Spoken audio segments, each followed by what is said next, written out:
ஹல்லேலூயா. கர்த்தர் நல்லவர். ஆண்டவர் உங்களோடு கூட பேசி கொண்டு வர்றாரா ஒவ்வொரு நாளும்.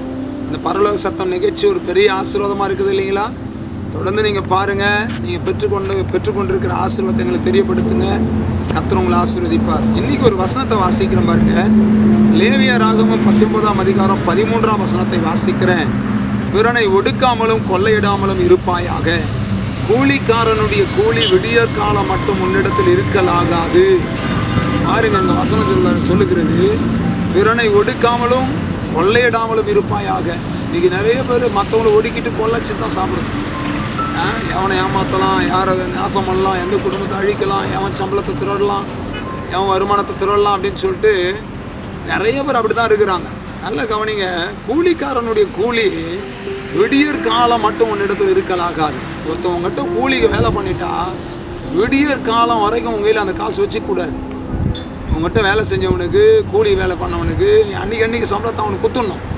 அப்படி வாரம் சம்பளமா மாதம் சம்பளமா அதை என்ன பண்ணு, நீ மாதம் வாரம் அவனுக்கு கொடுக்க வேண்டிய சம்பளத்தை கொடுத்து அவனுக்கு கிளியர் பண்ணிவிடு. இல்லைன்னு வச்சுக்க, நாளைக்கு கொடுத்துக்கலாம் அப்படின்னு கையில் வச்சுருந்தா இன்றைக்கி நைட் செத்துட்டு என்ன பண்ணுவேன்? இன்றைக்கி நைட்டு உயிர் போயிடுச்சு, நாளைக்கு போய் என்ன பண்ண முடியும்? நீ நாளைக்கு போய் அவனுக்கு கூலி கொடுக்க முடியுமா? அப்போ நீ கர்த்தர் சம்பளத்தில் போய் நீ என்ன பண்ணணும்? கணக்கு கொடுக்கணும். அதனால் நீ கணக்கு கொடுக்க போறியா இல்லை கூலி கொடுக்க போறியா? முடிவு எடுத்து. கூலி கொடுத்துட்டா உன் பிரச்சனை கிளியரு. கணக்கு கொடுத்தனா கண்டிப்பாக அது ரொம்ப பெரிய கஷ்டம். கணக்கு கொடுக்க முடியாது. இன்றைக்கி நம்ம யோசித்து பார்க்கலாம், நம்முடைய தேசத்தில் இருக்கிற ஜிஎஸ்டி அக்கௌண்ட்ஸ் ஃபைல் பண்ணுறாங்கல்ல, அவங்க கணக்கு கொடுக்க முடியாமல் எவ்வளோ கஷ்டப்படுறாங்க.